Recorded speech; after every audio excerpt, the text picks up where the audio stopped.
Hello, everyone. Good afternoon, perhaps good morning, depending on where you're joining us from. We'll give it a moment for everybody to join and settle in.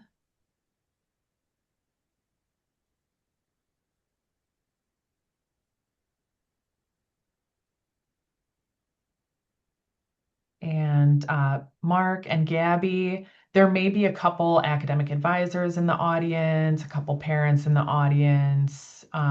Usually it's mostly students, but there's always a few others who kind of sit in and listen. I see a few staff members in here. Cool. All right. Well, we'll get started. I'm Carrie Espinosa, Associate Dean of Students and Director of the College Academic and Student Services Office. I am not the star of the show, so I'm going to pass it off to Mark and Gabby in just a moment, but just here for a couple housekeeping items. If you have not taken the math, the physics, the chemistry placement exams or gotten those results yet, you will need those for molecular engineering. So those are really important to get into place. Please do go ahead and take them in the Canvas site if you haven't already. We are monitoring for late submissions to those placement exams all summer. So we will update as quickly as we can. Um, Mark, I wonder if it might be echoing um, through you. Okay, I don't hear an echo either, so I'm not sure. Um, so a couple other things. If you have not received those invitations to the placement exams, please do make sure that you have claimed your CNET ID and set up your UChicago email address. You will not receive the invitation to the exams until those are done. So if you need any help, please reach out to your academic advisor who's been assigned to you. This session is recorded and will be shared on the summer webinar series webpage, the same webpage that you used when you registered to attend today's session. So with that, I'm going to pass it off to Mark first, and the Q&A is open, so please feel free to submit questions there as we go. Thanks. Thanks so much, Carrie. Um, as Carrie said, I'm here representing molecular engineering in sort of my dual roles as senior instructional professor and director of undergraduate studies. My first role as a senior instructional professor, of course, means that I get to interact with many of you students in molecular engineering courses, including the first two that most of our majors take. So, if you are planning to major with us, we'll get to know each other really, really well early on. But the other role I have is as director of undergraduate studies, which means that I advise all students um, on sort of a variety of pathways related to molecular engineering, whether that be majors or minors or folks who are thinking about sort of careers in engineering as well. And hopefully my presentation today highlights some of the key bits of advice I give students as they get started at the university and are thinking of engineering as their path, and then hopefully get you thinking about opportunities for you to engage with our community, our programs, and really make your time in a very strategic way as valuable as possible. Um, I have joining me today Gabby Morin, who's rising fourth year undergraduate. And Gabby, if you don't mind just briefly introducing yourself, that'd be great. Yeah, of course. My name's Gabby. I'm a rising fourth year MENG major, so molecular engineering major, and I am on the chemistry track, so the chemical engineering track. And you'll get to learn about the three different tracks throughout this presentation. But I'm also doing one of the molecular engineering minors. So I'm doing the polymers and soft materials minor. And then outside of my academics, I work in a lab. So I do undergraduate research working on polymers. So basically, I make polymers for batteries, so polymers for electrodes. And then outside of that, I will talk a little bit more about some of the things I'm involved in, but I am the co-lead for the Collaborative Learning in Molecular Engineering program. And then I'm also the co-president of the Society of Women Engineers. So I'll talk a little bit more about that later. But if you have any questions about that, I am the person to reach out to. Perfect. Thank you so much, Gabby. Why don't we get started here? And what I always like to do is share a little bit of history related to our programs. And the first thing I like to highlight is that we are relatively new to campus. The undergraduate program launched in 2016. We offered our first courses in engineering in 2017. We had our first class of 13 students graduate in 2018, and we've continued to grow in the year since, evolving our curriculum, evolving our opportunities, evolving sort of the career pathways available to our students. And so this past June 2026, we graduated 52 undergraduates, and the following years are looking to be even slightly larger than that. So we've developed a nice vibrant community of undergraduates with, as Gabby was suggesting, just a huge range of interests.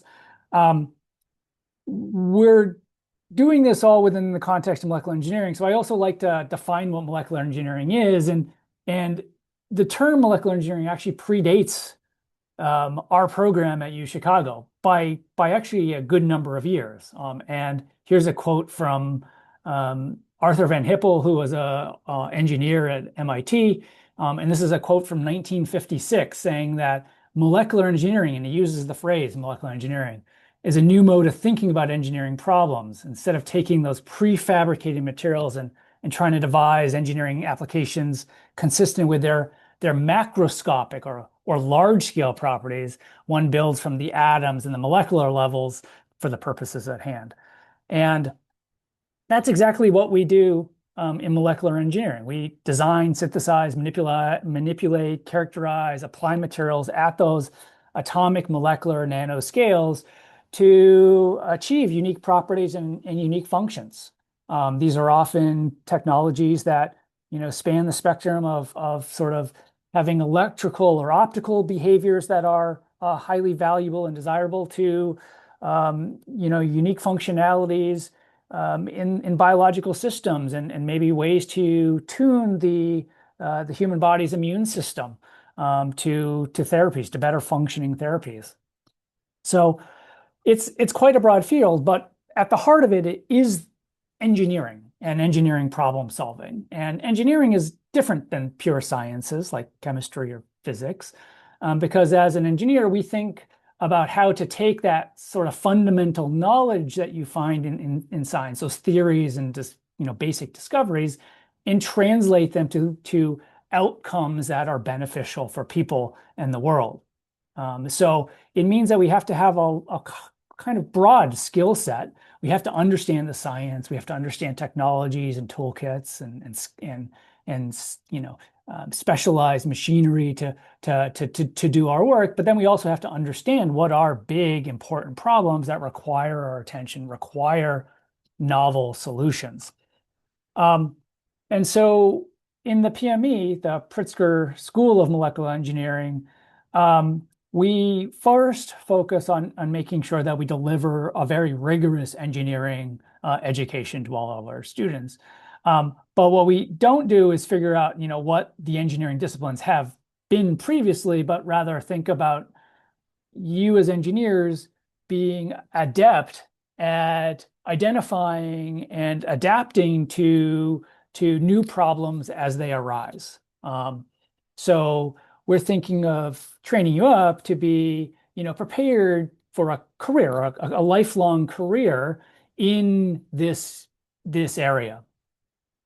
And so while we have 3 tracks, and we'll talk about the tracks in a moment, these are sort of broad themes. These themes on the education side, I want to emphasize, are aligned with sort of the areas in which our faculty also work. And so one thing I would encourage you to do at some moment is to go look at the PME website, get to know the faculty through their brief online descriptions. And what you'll find is they can be broadly sort of classified into 3 sort of categories of study. There are folks who focus, and these are quite broad, and you might actually see faculty who span these areas or whose work can very rightly be assigned to multiple of these categories. But we have faculty who look at materials for sustainability and health. These are areas like energy and water and drug delivery. We have folks who think about immunoengineering, more of that interfacing of engineering with biological systems, and in particular, the human immune system. And then we also have a huge emphasis and strength on campus, of course, with quantum engineering and quantum information. And many of those faculty tackle those types of problems, but even that area is in itself quite broad. There are folks in this space who do quantum materials, who synthesize and characterize new materials. There are others who, build things, build hardware using, electrical engineering skills and nanofabrication, clean room technologies to do that at small length scales. And then there are others who do pure theory and think about, how to design algorithms and implement, error-corrected information processing in these quantum systems. So that area, and really all of these areas are quite broad. The other thing I'll note is that if you look in or find in parentheses these brief descriptions, these are the degrees that these faculty themselves received as they were getting trained up. And you can see it's quite broad. And molecular engineering does require a broad understanding of chemistry, physics, engineering, bioengineering, material science. These are the things that you would learn in molecular engineering. And then these are also directions in which our students, as they graduate, choose to go with their careers and go and continue studies if they're headed to grad school. And I'll talk about that very briefly as well today. Just as a note, all of the faculty descriptions and sort of their group web pages can be found through the PME website, through the people sort of option there, and then the faculty directory. So highly encourage you to take a moment at some point to get to know the faculty. So in terms of the degree that we offer, we are, again, aiming to deliver a very rigorous engineering experience. But unlike maybe many other programs, we provide plenty of opportunities to individualize your experience. And this is very much a hallmark of UChicago, likely as you've already noted. There are lots of choices that you get to make as a student about how to utilize your time and utilize your focus while on campus. Gabby already highlighted a few of the ways in which she's sort of gone outside the academics to invest her time to develop sort of different skills. We'll talk a little bit about how even in your academic side, you can individualize your experience. The goals will be for everyone in molecular engineering to, be prepared to be a leader in a variety of technical roles, to be employable as an engineer, if that's what you would like to do. We also equally will prepare you to enter graduate school or professional programs if you decide that's the path you're headed. This includes medical school, if you're thinking about that as a career option. As always, many of the skills that are required, regardless of where you go in your careers, will involve teamwork and being very collaborative, having excellent communication and teamwork skills. We'll practice those skills over your time in the program.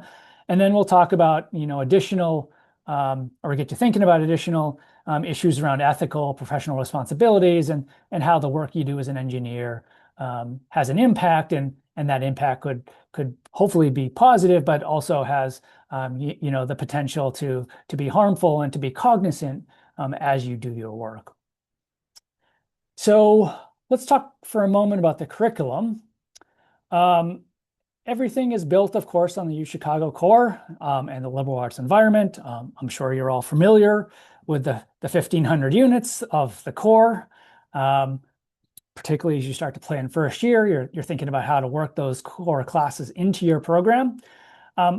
We build our engineering program on that foundation. Whoops, and I went the wrong way. Okay. We build our foundation on the core. And we ask everyone to take more chemistry, more physics, potentially more biology, and certainly more mathematics than is required by the core alone. Engineers definitely need this broad exposure to these science and mathematics to do their work. And on top of that, what we do is have a molecular engineering foundation that all of our students are required to take. So every molecular engineer takes 7 shared classes. The first 2 are are called the Principles of Engineering Analysis 1 and 2. Those are the 2 courses that I teach. They are focused on engineering problem solving, how to work with data, how to analyze systems with respect to the conservation of mass, energy, momentum, charge, how to build models, how to use computational tools to solve and present engineering problems. Sort of at the heart of what we as engineers do day to day. In addition, we ask everyone to take a course in quantum mechanics, a course in thermodynamics, and then a course in molecular transport phenomena, particularly focused on heat and mass transport. We view those as essential skills for those of us working at this molecular atomic nanoscale, and to have sort of a foundation on which we can go deeper in all of those sort of themed areas or tracks that we offer. Every student is also required to take at the end of their time in the program in 4th year, either the engineering design sequence or our new engineering research option. The engineering design course, and I have a picture here from 3 students who several years ago worked on a project with the National Renewable Energy Laboratories, is a project-based class where we bring in real-world problems defined by experts in their field and allow you as small teams of students to go tackle those challenges. It's a 2-quarter sequence over autumn and winter, and you work on that problem and drive it in all sorts of new and different directions to hopefully yield a valuable solution to the outside clients. The engineering research course, which I indicated is been offered for the first time last year and will be an opportunity or option for folks moving forward, allows you to do something a little bit different. Basically, we'll provide some strategies and tactics related to research that you're already doing in a faculty member's laboratory on campus. Thinking about maybe tools and tips that make you more efficient, effective at the work you're doing, prepare you maybe to communicate your results a little bit better to the outside community, and to utilize and build those skills, practice those skills that you will need throughout your careers. So those are the 7 foundation classes that all of our majors take. And then on top of that, everyone has the opportunity to choose one of our tracks. We have 3 tracks: a bioengineering, a chemical engineering, and a quantum engineering track. Each track is 5 or 6 classes. The bioengineering and the chemical engineering are both 5 classes. You can see there's a little bit of overlap in the 2. They both require organic chemistry, 1 and 2, for example. And at that point, they start to deviate. Bioengineering, you take some biochemistry, you take in a lab class focused on building some bioengineering skills, so you get some hands-on experience, and then you choose between a range of courses that are aligned with those areas that our faculty work in this bioengineering space: physiology, quantitative physiology, or immunology, or cellular engineering, and thinking about ways to engineer the cell and cellular systems to produce maybe materials of interest. On the chemical engineering side, everyone takes thermodynamics of phase equilibria or separation processes, thinks about fluid flow and fluid mechanics type problems, and then everyone takes a class on kinetics and reaction engineering. On the quantum side, you take 2 more classes in quantum engineering, thinking about going and going a little bit deeper with how to apply Schrödinger's equation and how quantum mechanics informs what we do on the engineering side of things. Everyone takes 2 classes in electricity and magnetism. There's a lab course that everyone is required to take, but is a wonderful example of sort of the real world observation and sort of implementation of quantum phenomena. So taking the theory and actually seeing it sort of in your hands is really, really compelling. And then you have some options, some elective options within the quantum track to choose, to study a little bit on the quantum computation side, or maybe the optics side or the material side, depending on your own personal interests. So all of the requirements for the major are, of course, documented in the college catalog. There are tables for all three of the different tracks that we offer. And each track is 1900 units. So if you basically complete those 1900 units as laid out, you are sort of done the degree in molecular engineering. One thing I like to do is highlight how what we offer sort of overlays with the general engineering problem solving process. And so here's a schematic that just highlights the general flow that engineers typically take as they try to tackle problems that sort of big problems that they're encountering. So often it starts with defining the problem really well and understanding, what the issue is, and then it takes that problem, which is maybe too sophisticated to analyze thoroughly, and building a simplified mathematical model out of it. And in that model, you typically require some theory and maybe some empirical data that you've measured.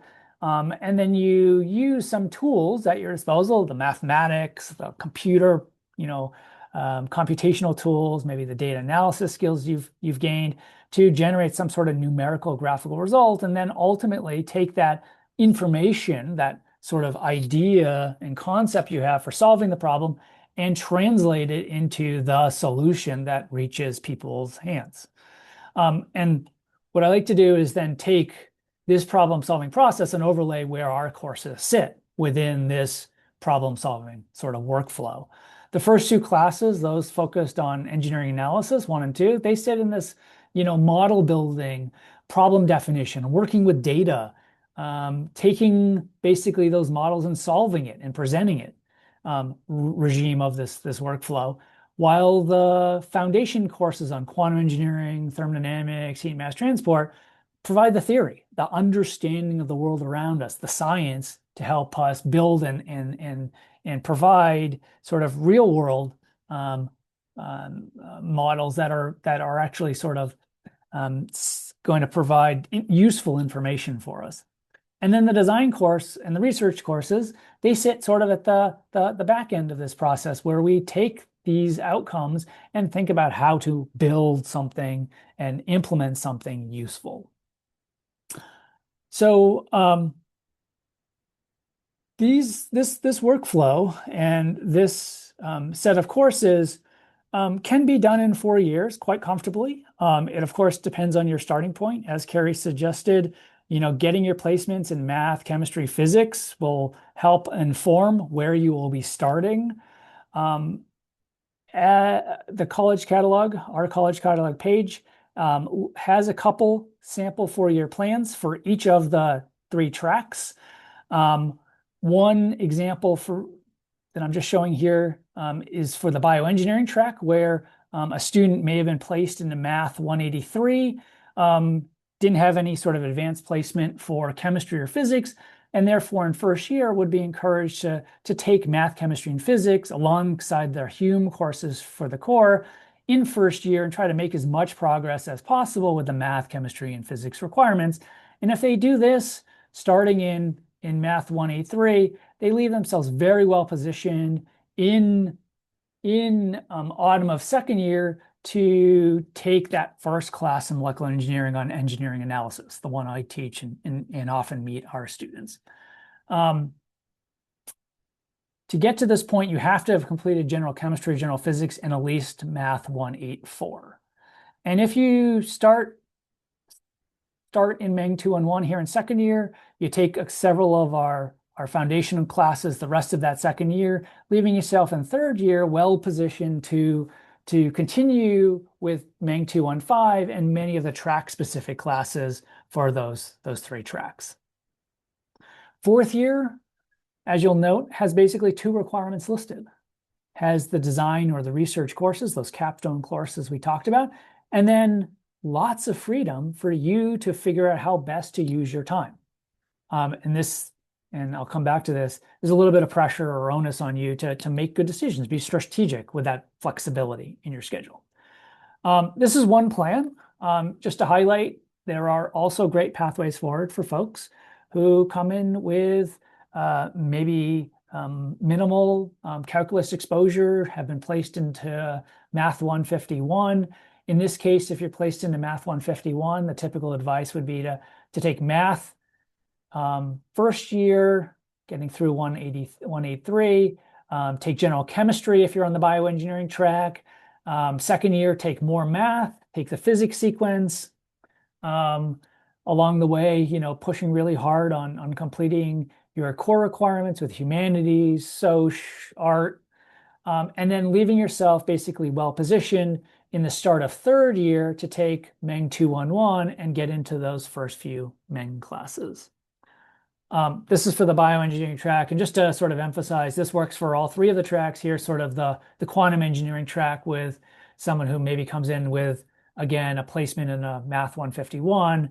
In this case, because you're sort of on that more quantum focused physics and heavy area, you would be encouraged to take physics first year rather than chemistry. So sort of flip-flopping those two general physics and chem sequences.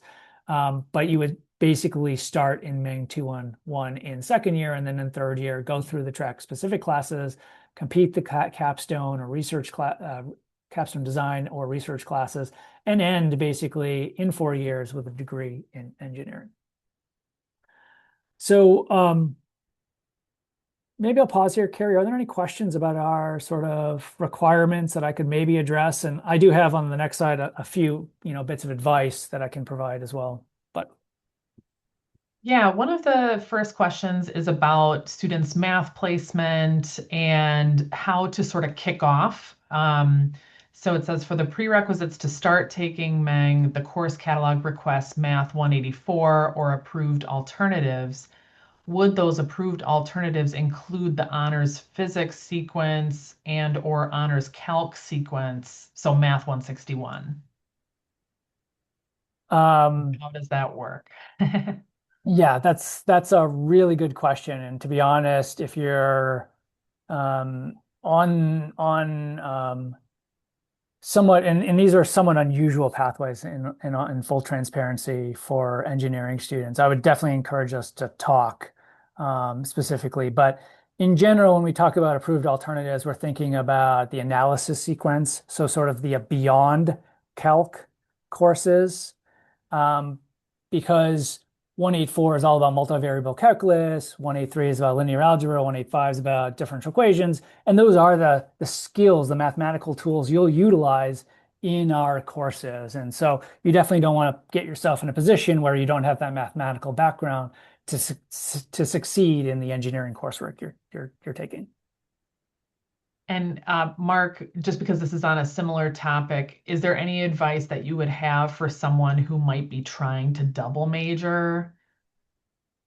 In which area? Let's say Broadly? math, or Yeah. something that would be fairly aligned, but would give a conflict with the different math pathways. Yeah, so what I would suggest, again, that we talk about exactly your starting point, but if, for example, you wanted to double major between math and the quantum engineering track, which students absolutely have done at points, it's, again, not maybe the most common sort of pathway, but there would be a way to do it, and a way to do it that does not necessarily delay, your progress on the molecular engineering side significantly. If you come in and start in the analysis sequence or start in, the bridge between, the 160s and the analysis sequence, you will be well positioned for molecular engineering. And even if you weren't, there would be sort of a program that we could develop that would allow you to complete both. We definitely have a lot of students that double major, and that does, most commonly look like quantum track physics, chemical engineering track, chemistry, bioengineering track, biology or neuroscience. But we do have students that double major with business econ, for example, or um, uh, music or art or something quite different, and it does typically work. That is an option. This is a tricky question. that I would maybe rephrase, but have you ever had anyone concentrate in all three tracks? Or in other words, can you concentrate in more than one track? Um, well, you can certainly take the courses in the other track. You will only graduate, to my understanding, with a BS in molecular engineering. So it's not like you're going to be able to stack degrees or anything in engineering if you do that. Um, that being said, there are value to exploring multiple tracks, and particularly if you're thinking about a career that's at the interface between those areas. My own personal experience, I started in chemical engineering in chemistry, did a PhD in chemical engineering. I moved to material science for my postdoc. I ended up doing a lot of material science and sort of electronics and optics, which isn't really what you typically think of chemical engineers doing. Um, so there are definitely folks and values to be had by maybe, sampling some of the other tracks as you go. But one I think should be your focus, and one should be where you really invest your effort. And then what I'll talk about in a slide or two is actually ways in which you can maybe enrich rather than broad and enrich by going deeper in these spaces through our minor programs. So I always have the conversations, Carrie, about with students who are interested in double majoring about the pros and cons to doing that. Mhm. Sounds familiar. Okay. One more that might be kind of like a good time to answer. This one is in particular about honors chemistry, but for some of the, various invitations to honors coursework, what might be more valuable depending on what track you're trying to pursue, is in this case, the question is honors chemistry particularly helpful um, Well, let to the me let me answer that, and maybe I'll open it up to Gabby and Nora to weigh in here as well. But the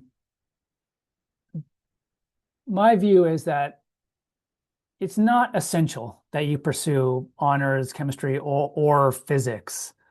Um, if you take the standard sequence in general chemistry or general physics, you'll be well positioned for everything you need to do in engineering. If you feel like you want to push yourself a little bit more and go a little bit deeper in those areas in first year and are prepared to do so and have the invitation, then by all means, pursue one of the honor sequences. I typically do not recommend doing both honors chemistry and honors physics simultaneously. I think that's probably unnecessary and probably will prove overly challenging for first year. If you're on the bioengineering track and chemical engineering track, then I think the most obvious would be to take the honors chemistry sequence. And then if you're on the physics, quantum engineering track, then I'd suggest taking honors um, physics in first year. But again, that's totally an option. And then maybe Gabby, you want to sort of weigh in? Yeah, absolutely. I mean, for context, I took just the normal sequence first year for both chemistry and for physics, and I don't really feel like I was at any of a disadvantage going into the following like main classes. I really like chemistry. It's something that I think I would have liked the class if I had taken those honors classes, especially the honors chemistry classes. But I think coming into first year, a lot of people only take, three classes their first quarter because it is a little bit of a transition. And I think for me, it was a very personal decision. I didn't want to be too overwhelmed my first quarter coming into college. And so I think it ended up working out really nicely. And there's a lot of time for you don't really have to be worried about not taking difficult classes and taking the easy way out. You'll have plenty of opportunities to take very difficult advanced classes if you want to later on in your undergraduate, career. So I think if you're really interested in it and really passionate about it, go ahead, but I don't think it gives you any disadvantage. I took all of Orgo second year. I took honors Orgo the last quarter because I felt that I was prepared. So that's something you can do if you discover later on you really like chemistry, and kind of specialize in those different niches. So I don't think there's really a wrong way to do it. That's another good point, Gabby. You could also start in the honor sequence and tune it down back to the regular sort of sequence if you wanted to do that at a later point. Um, but you know, I don't think there's a right or wrong here. But one thing I do recommend first years to avoid doing is overwhelming themselves and overloading themselves with too many activities, and that includes academic, but also sort of the non-academic. So just be a little bit cognizant of your time and the challenges that UChicago will pose every student. It's going to be faster paced. The intellectual challenges will be higher. And so what I usually suggest is you work on, setting a good foundation, achieving some sort of steady state or equilibrium where you're comfortable, and then sort of adding to it as you go.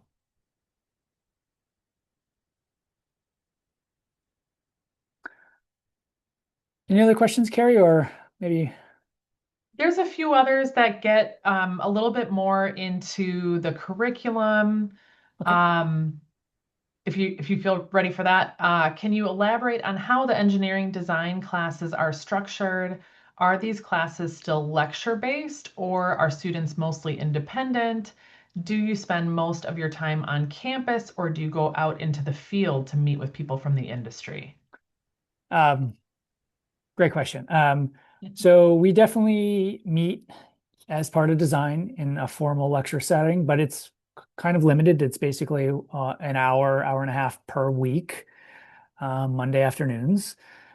We provide sort of introductions to topics you may not have seen elsewhere. We'll have a lecture or two on ethics and engineering, and work through some case studies on the ethics front. We'll talk about, some of the theory around the design process. Really trying to give you tools in that lecture that you will hopefully take and implement in your own projects. But by and large, once you're assigned to the project with your team, which happens in the first week of the quarter, you're sort of off and running, and sort of treating it like your own sort of team of consultants, your own business effectively, and making decisions about when and how to meet, and what trying to figure out the resources and access the resources you need to be successful on your project. So you as a student have really a lot of say in terms of how things operate. The projects are chosen and identified so that they can be reasonably accomplished on campus. That being said, many of the mentors and sort of the industrial partnerships and the national labs like Oregon and Fermi that we work with are local, which does give opportunities for you to meet face to face with the external folks, and maybe go do some site visits and see firsthand the problems that arise. And I think that's pretty common for our students to take advantage of, and can be a really, eye-opening experience, really valuable experience. Yep. There's a few more. I also want to recognize that you might Right. have more slides. Do you want to keep going first? Yeah, let me go on the slides, and then Okay, maybe come back if there's time at the end. Yeah. sounds good. That'd be great. So I just want to give some advice as you think about registering for first year classes based on everything we've been discussing.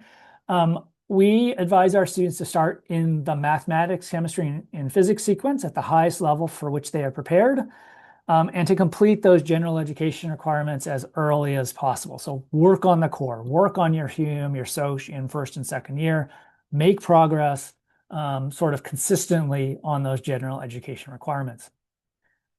Students placed into Math 152, 183, or higher are strongly advised to take mathematics, chemistry, and physics courses concurrently during their first year first year at UChicago. We strongly believe this will position you very well for the molecular engineering major. If you are undecided, we also believe this will position you equally well for other STEM sort of fields should you decide to make a change and go other directions as well. So if you do math, chem, physics first year and decide to pursue chemistry or physics, you'll be very well positioned for those paths as well. If you're placed into Math 131 or 151, there are still excellent pathways available. This most typically looks like a 2+2 timeline where the first 2 years are focused on the core, and then you start in your major coursework in third year, and you take third and fourth year to focus on the molecular engineering major. There are maybe other options here, and if you're placed into those classes, we can talk.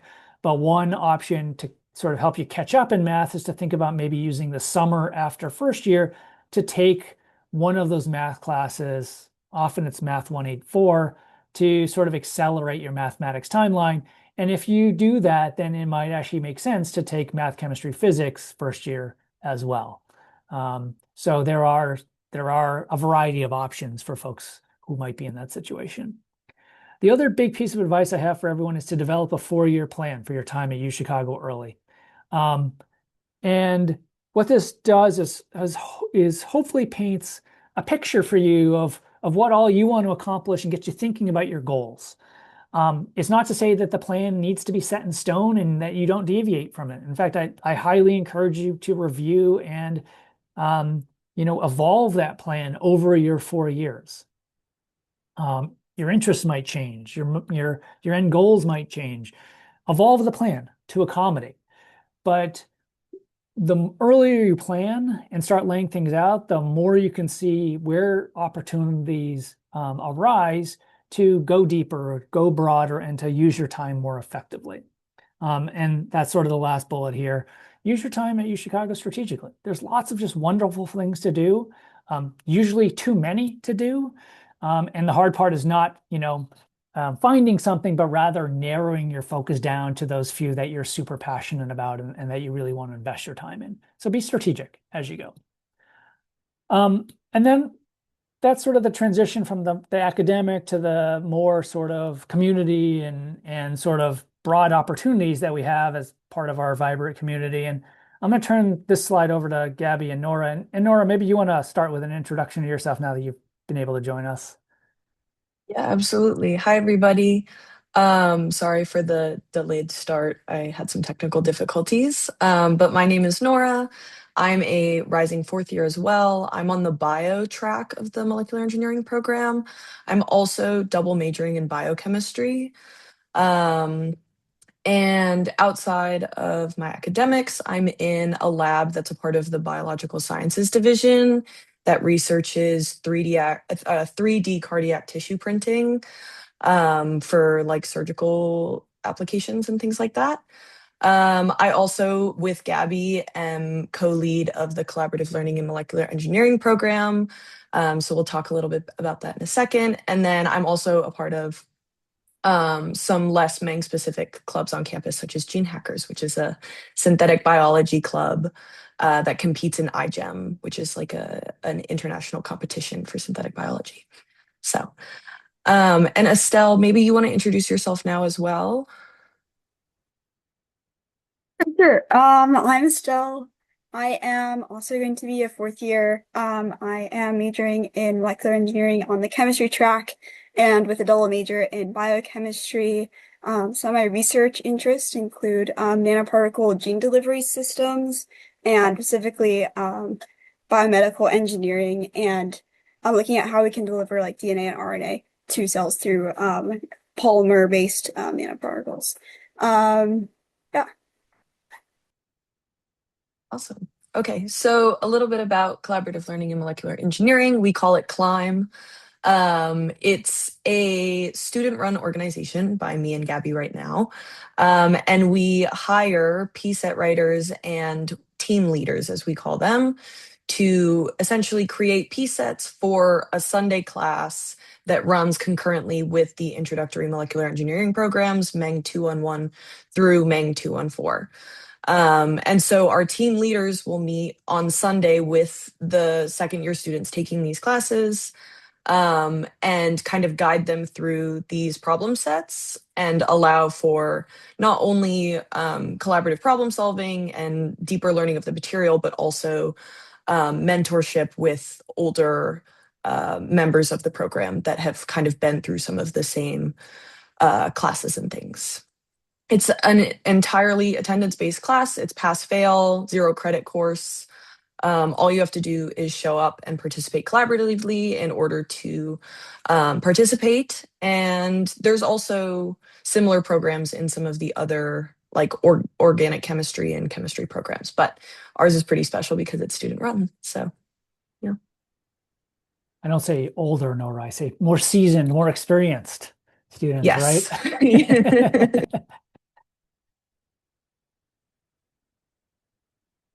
Right. And Climb is a supplement to what we do right on the foundation class. It's there to help you as students, totally optional, as Nora shared.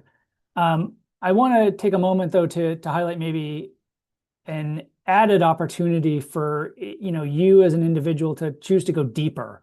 And the way I like to often frame it is as this pie chart, where the general education classes are these 1,500 units of the pie.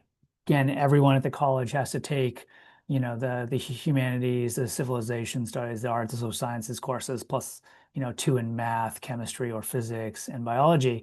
And on the top of that, the MENG major requires 19 additional courses. But what that leaves in the sort of the full pie that you have to complete as a major as a college student to graduate is 8 to 14 classes that are totally unspecified, where you have to take something. But what we encourage you to do and want to provide opportunities for you to do is to go deeper. This is the piece of the pie where folks might choose to go double major, for example, as Nora and Estelle are doing. Or it could be an opportunity, as Gabby's doing, to take one of our specialization minors, where with 5 classes, you can go beyond what the major offers and go really deep into a field like immunoengineering or systems biology or polymers and soft materials, and be in there alongside first year PhD students, learning those topics that you might utilize in a job in that industry. So we offer 7 specialization minors right now. We view those as sort of, if you think of our offerings as that tree, sort of the leaves or the sort of the fleshing out of sort of the canopy of what we offer, and again allowing you opportunities to go really specialize. And there's no right or wrong in terms of what you do here. We've seen great uptake of these minors, which are relatively new. They've been offered for the past 6 years. And we've seen students basically pursue all 7 of them over the course of time, to the level of about 25 to 30, 35% of our majors every year, which we're super excited about. And it's an option that's there for you. And we again view ourselves as trying to give you opportunities to do what you like with your time at the college. And with that, I'm going to sort of emphasize, my enjoyment comes with working with the very talented students we have. And they are talented in a variety of ways. We talked a lot about the academics up to this point, but one way beyond, doing those minors and doing those courses that our students are talented are in the areas of research. So we highly encourage and support our students in getting involved in that research endeavor, investing lots of time into it if that's what they're interested in, and trying to translate into something tangible. Maybe it's a published manuscript in your field, or maybe it's building a network in that scientific community, by going to conferences and presenting a poster in front of the experts. And then we also have lots of students at UChicago who are very entrepreneurial minded. And instead of putting a lot of effort into maybe the research side of things, they have an idea for a company that they want to push forward, and they work hard to take that idea and that concept and build something out of it. We've had students do this in the area of small scale nuclear reactors. We've had folks do it in the area of plastics recycling.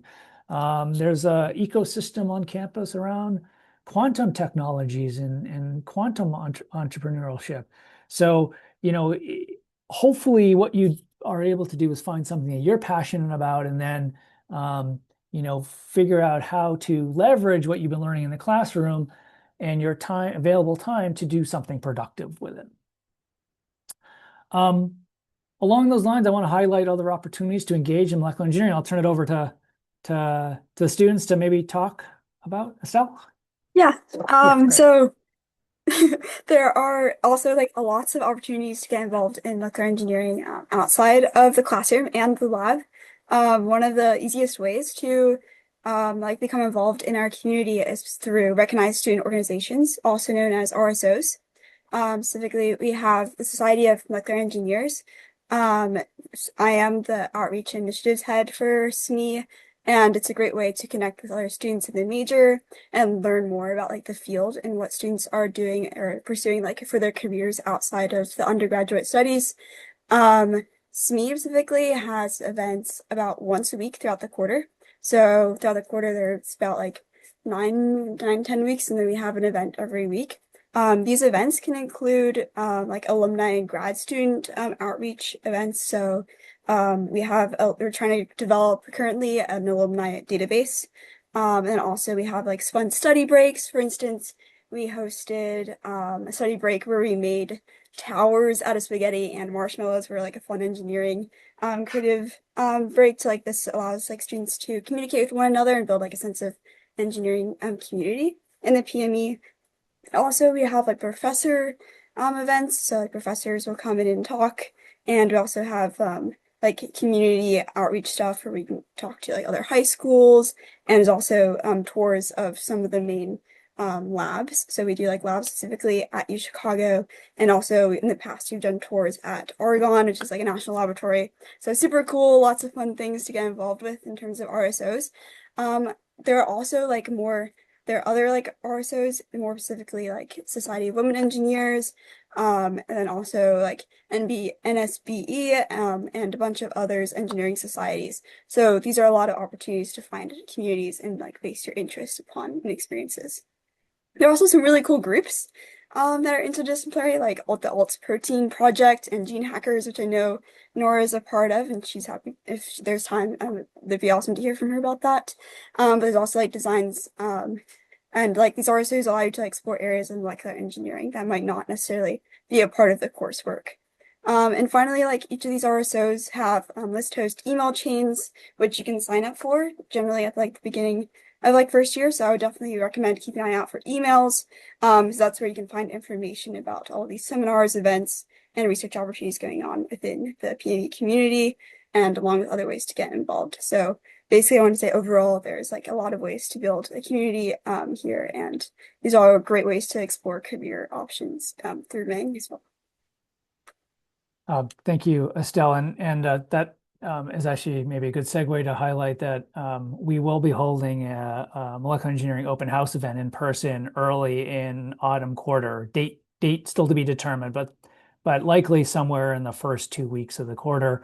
And as part of that open house event, we'll be there to answer questions, but of course we'll also have the RSOs giving 2 or 3 short minute introductions to what they do and to be available to help you learn more and to engage with them. As a first year, lots of great opportunities again.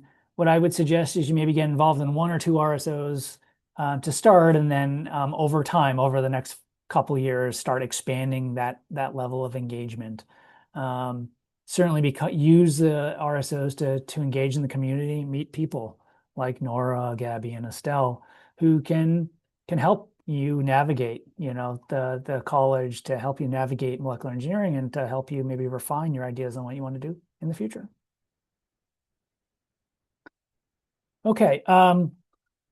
The last sort of topic, and seeing the time, I'm going to go through it really quickly, that I just want to highlight is on the careers area, and sort of thinking about after 4 years at UChicago, what you can do with your degree in engineering. And I've got some data here from 2022, our class that graduated in 2022. It's very much reflective of all of our graduating cohorts. We have students that choose to go work in industry straight out the door as engineers, which is, I think a reflection of the rigor of our engineering program, that they're equipped to do that and can find, roles in which they can start to advance their careers.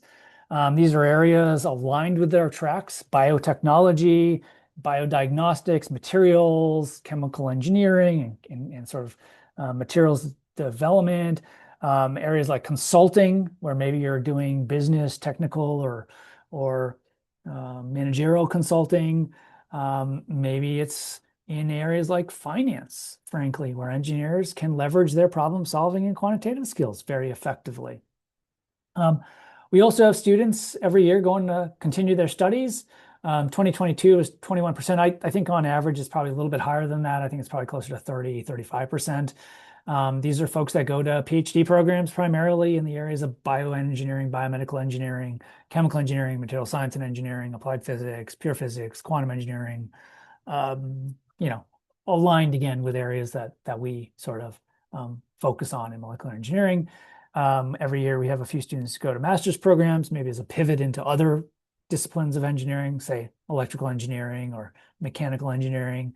And then we have a few folks every year, like Nora, who are planning to go to medical school. And so all of these are available to you and all are great paths, and all do come with maybe, some additional areas that you want to think about and emphasize as you and build skills in as you go. And to help you do that, what I want to highlight most importantly is that there's a careers in engineering division of the Career Advancement Office. And in particular, the person who leads that program, the program director, is Mary Casper. And Mary Casper is just a resource for all of you in engineering to get to know and hopefully help you succeed in accomplishing your goals for your time after graduation. So work with Mary Casper through one-on-one advising or through the immersive experiences to refine your ideas of what your career looks like, to help you identify internships that might get you information that refine that plan. And one of the things, and this is just sample programming from the past, is that they constantly are running and evolving programming through the careers office that I encourage students to take advantage of. I think they're great opportunities for you to explore and to get to learn more. There are things like treks where you go off site and visit companies within sort of a particular region and sort of topical area that you could opt to pursue. There are, workshops that are, maybe low impact with an hour or two investment. You can learn how to prepare for your summer experience or to prepare your resume or polish your resume to make it a little bit more compelling. There are career fairs that they offer regularly. And one thing I like to highlight, and again, this is from several years ago, but career fairs typically happen pretty early in the fall. So don't forget as you get on campus to keep an eye out for what careers is offering and to, if you're interested, go, attend some of those events just to see what they're like to start, but also if you have clarity on your plans for the summer, start pursuing an internship if that's what you want to do. And then there are other sort of optional programs that engineers can participate in, like the Engineering Fellows Program. This is a sort of a pre-professional program where it provides basically immersion sessions where you might be on or off campus to meet employers or alums to get sort of firsthand sort of perspective on what a career in that field might look like, or to help build a network. And then there'll be also sort of small group mentoring where third and fourth year molecular engineering students provide some guidance and again help you gain that experience from more seasoned students. And with that, I think I'm just going to stop and sort of open it up for questions if time permits. But want to reiterate, if you do have any questions about anything I touched on today or otherwise related to molecular engineering, please don't hesitate to reach out to me. The easiest way over the summer will be through email.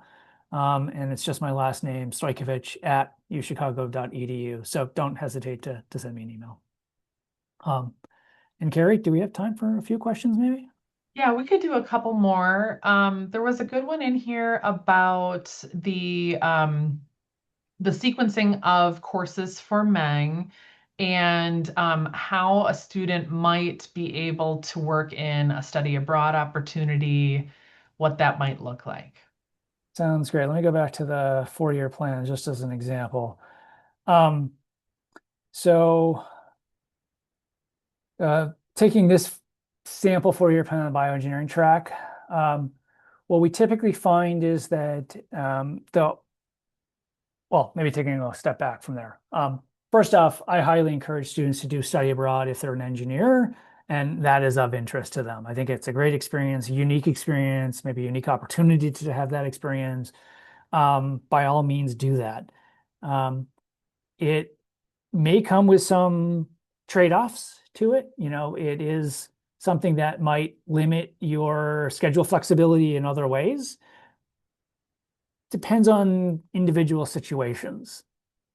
That being said, typically study abroad for our engineering students fits best into 3rd year, and in particular, spring quarter of 3rd year or winter quarter of 3rd year.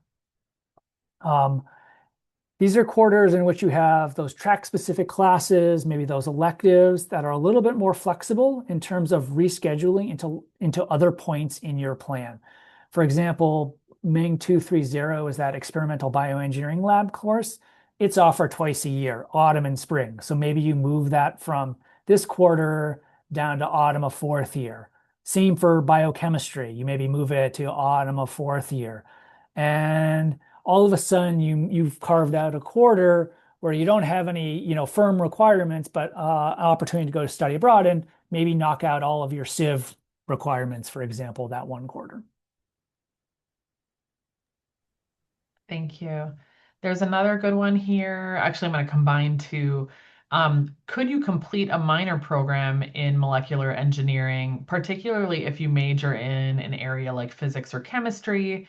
And if so, what's the best time to start classes for a specialization or any kind of MENG minor? Yeah, great question. All of the MENG minors are open to students outside of molecular engineering as well. What really dictates whether you can succeed at the minor and really when to start the minor as well is meeting the prereqs for the individual courses that constitute the minor. These are advanced minors, specialization minors, which means we have fairly steep prereqs. Many of them require, a background in thermodynamics or quantum mechanics or transport phenomena. So if you're coming from those other disciplines, I would certainly wait until you take those sort of corresponding classes before you jump in. What that typically means is that students start this specialization minor coursework at the end of 3rd year and then throughout 4th year. That tends to be most typical.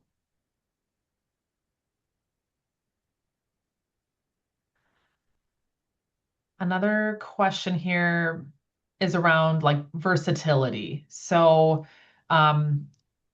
if someone is considering molecular engineering but might need an off-ramp to a different major, what might that look like if they end up changing partway through? Um, well, maybe I'll ask Gabby to address that question. Maybe the first part of that question, Gabby, like how flexible is the skill set and adaptable it is. If you were to stick with it, let's say, as an engineer, like what is the value to being an engineer versus being, say, a chemist? And I'll take the second half of the question. Yeah. I mean, it's something that I've definitely thought a lot about. I mean, I think Estelle, you're doing both chemistry and Ming. Yeah, so you might have actually some really good insight on this, having taken, more of the strictly chemistry courses. But I think the one of the great things about Ming is that it does prepare you very well. So, for example, I'm a Ming major. I've taken a lot of the chemistry courses because I took, all of Gen Chem first year, and then I took the first 2 quarters of organic chemistry, which all chem and biotrack majors have to take. Sorry, chem and biotrack Ming majors have to take. And then I also liked it so much, I took the 3rd quarter of Orgo. And then in addition, you take a lot of very similar classes to what you would take in the chemistry major. So your thermodynamics, your quantum mechanics, your kinetics.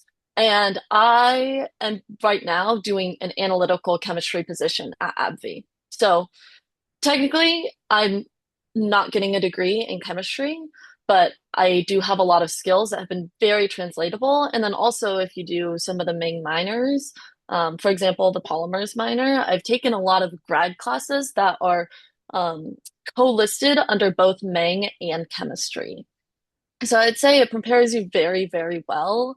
But if you're more interested in some specific things like inorganic chemistry that you won't get as much experience with, you can additionally take those classes if you have room in your schedule. So I think it's really depends on what you're interested in, but it's very, very versatile. Yeah, thanks, Gabby. And maybe addressing the second part of the question, there are certainly off ramps, as was suggested, off ramps into maybe related STEM disciplines into chemistry, physics, most obviously, maybe biological sciences, maybe even astrophysics. Um, I would say admittedly, it does happen from time to time where students start in molecular engineering, think that's their path, and then make choices to go into other programs because their interests have changed. Um, I think on the balance, though, for those students that leave, I think we find students that also come and flow into engineering from those other disciplines in third year as well, who realize that, yeah, I'm doing chemistry, but it's maybe not exactly what I had envisioned, and I want to do something more applied or something that, maybe sets me up for this particular career. And I think there's probably a kind of a balance there where on average, there's equal numbers flowing in and out because plans change. So as long as you're sort of setting that foundation with math, chemistry, physics, there'll be an opportunity to come back in if that's what you want to do as well. The other thing I'll maybe touch upon is, I don't think that, or I won't be, I'll be really direct. We do have the reputation of being a very challenging major, and I like to face that head on. Um, we do have one of the highest unit requirements for a degree on campus. We actually embrace that. We think that's essential. We think that's a positive thing. We think that, UChicago is the place where you should challenge yourself. If not here, then when will you do it, in my view? So, why not do the most challenging thing now? Push yourself, learn those skills that hopefully make your career when you leave UChicago that much easier. Hopefully, positions you to have a faster start, an elevated start, and to outperform, other folks who have made choices that, have been, a little bit different or a little bit easier at the moment. Mark, can we do one more with your student panelists, and Sure. then maybe we can just share your contact information for more questions? Sure. Okay, Gabby, Nora, and Estelle, someone in the audience wants to know which math classes, and perhaps like physics or chem, did you place into, and what was your experience like in those classes?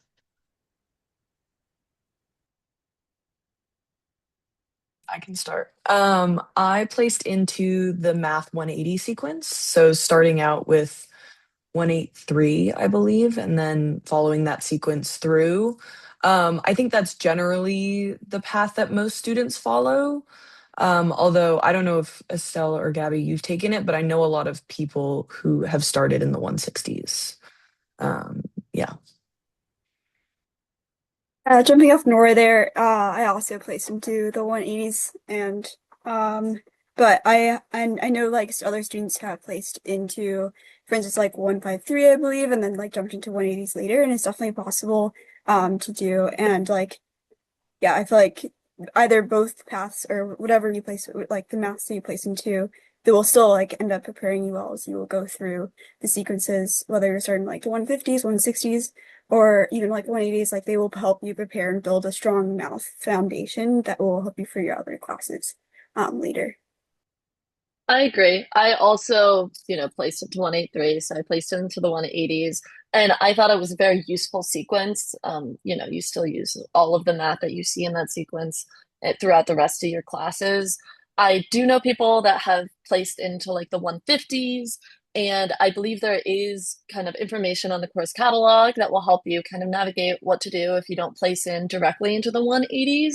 But there are a lot of options. You can, if you place into 151, you can either, take a math course over the summer if you're really invested in starting, your molecular engineering sequence second year. But there are a ton of options. You can start the MENG sequence third year for if you start, in 151, or you can start, the sequence third year for other reasons. It's a very, honestly, kind of flexible major. I know it looks very rigid just because there are a lot of classes and a lot of prereqs. But one of the good things is that there are a lot of people here to help you kind of figure out if you want to do the major, how to do the major, and how to enjoy it. So I wouldn't worry too much about where you place into it.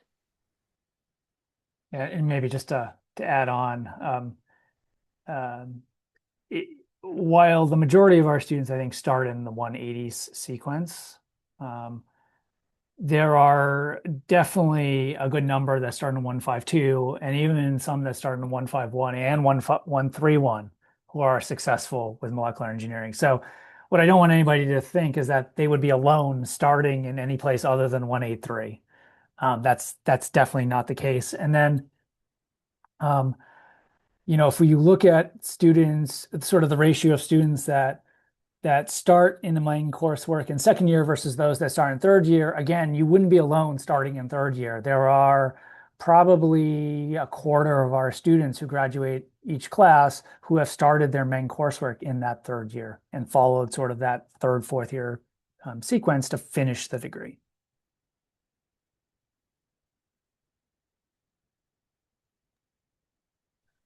All right. Well, thanks everyone again for joining us, and thank you to our panelists.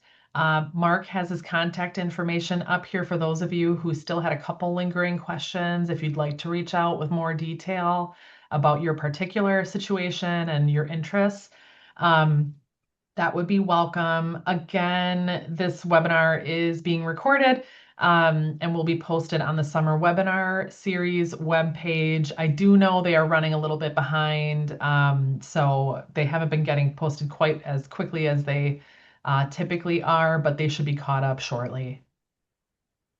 Any last words, Mark? No, well, welcome to the university, and thank you all for your time today, and hopefully I get to meet many of you in the next few months. Lovely. Have a good rest of the day or night, depending on where you are. Thanks, everyone. Thank you.